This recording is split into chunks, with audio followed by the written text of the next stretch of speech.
it's me, Will Chimply of Pinoy Thai Foodies. And today's video, another Thai food or Thai style na naman ang ipapakita ko sa inyo. At tatawagin natin itong baked chicken with honey. Ayan, and usually ang mga Thai ay kinakain nila ito with steamed glutinous rice or sticky rice. Or yung tinatawag nilang khao niao. Ayan. So, pero pwede rin naman natin itong kainin with kanin or papakin syempre dahil napakasarap nito. So, bago tayo magsimula, please do subscribe to my channel, lalo-lalo na yung mga bago pa lang dito. And i-visit and follow nyo din po yung aking Facebook page, Pinoy Thai Foodies. Ayan. So, let's start cooking! So, ito po yung manok na gagamitan natin. Hugasan muna natin ito with running water. You can use any kind of, any parts of chicken na gusto po ninyo. Kaya lang ito yung recommended talaga na part dahil bukod sa madali itong lutuin at madali itong i-bake, dahil tatanggalin pa natin itong buto niya sa gitna mamaya. Bukod doon ay napakasarap din ito dahil meron itong skin, which is my favorite part. So, hugasan na po natin with running water to make sure na malinis po yung ating manok. Especially kung ito po ay galing sa palengke. Ayan.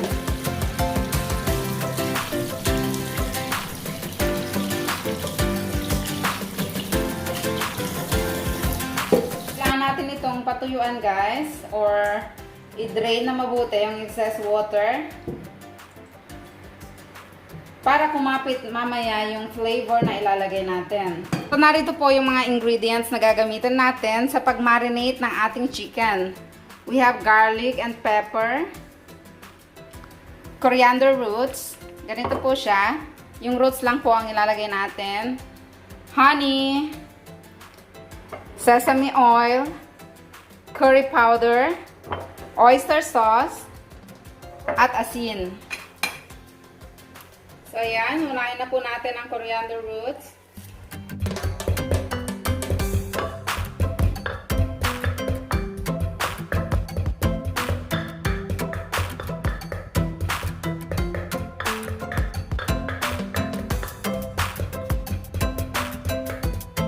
Kailangan pinong-pino po, just like this. At ilagay naman natin ngayon ang bawang at paminta.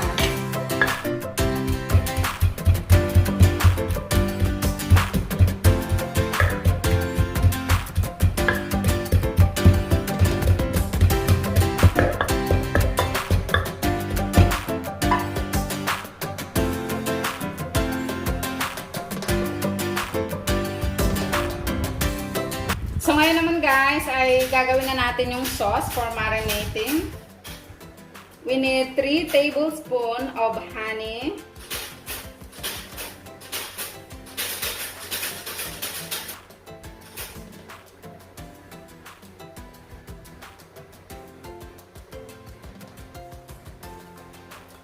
Two tablespoons of oyster sauce.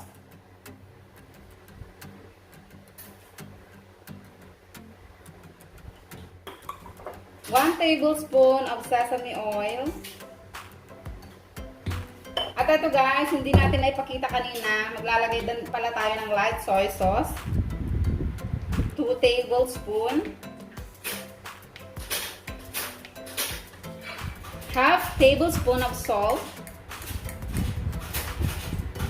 And 1 tablespoon of curry powder.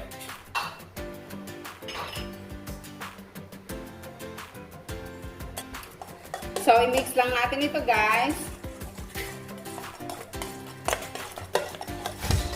Mix natin mabuti hanggang mag-incorporate yung mga ingredients na nilagay natin. Ganyan dapat yung tsura niya guys. So, meron pala tayo nito guys, hinanda, pero hindi na, nakalimutan natin gamitin.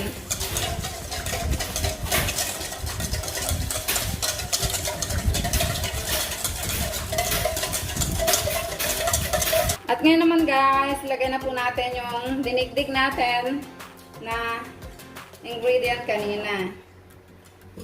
So yan, lagay na natin lahat.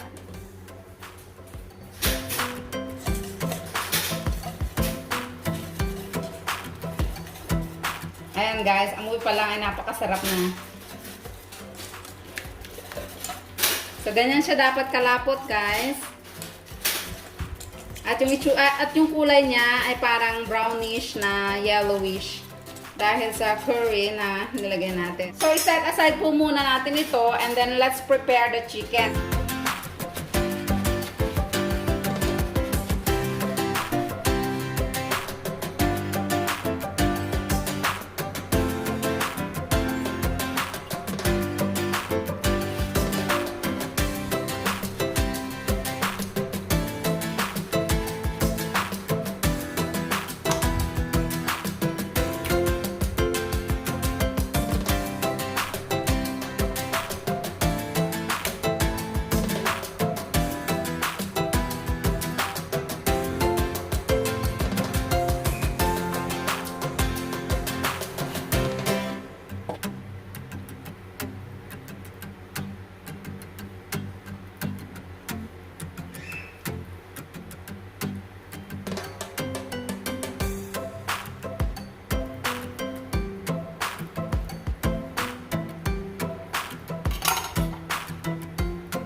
At i-marinate lang po natin ito ng 1 oras o higit pa, at habang naghihintay ay gumawa naman po tayo ng potato salad with Kewpie mayonnaise. At lalagyan din natin ng celery from the garden, leftover na white onion, powdered pepper at Kewpie mayonnaise. So nagpakulo na ako ng tubig at ilagay na natin yung potato and carrots. Half cook lang ito, guys, huwag natin i-overcook para masarap yung ating salad. At ngayon ilalagay ko na yung ating marinated chicken sa ating baking pan or baking tray. At kanina, habang ginagawa natin yung ating potato salad, ay naka-preheat na po yung ating oven. 200 degrees at i-bake natin ito for 22 minutes.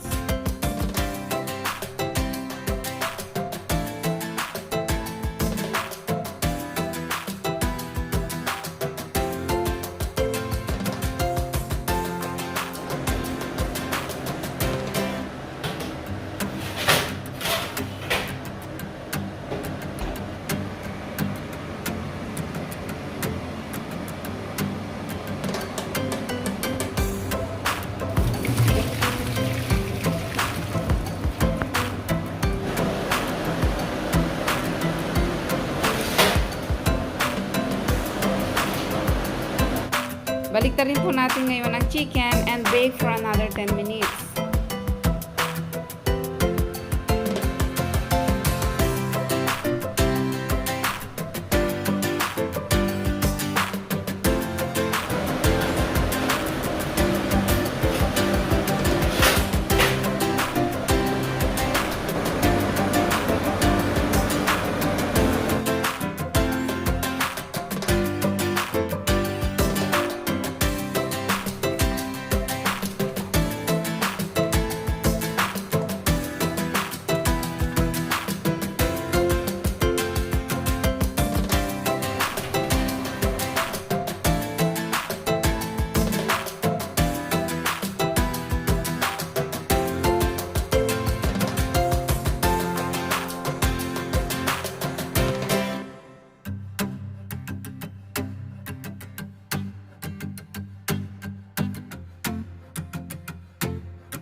muna yung ating baked chicken with honey and potato salad with QP mayonnaise. So, try it at home. Napakasarap guys. Perfect combination at magugustuhan ng mga kids.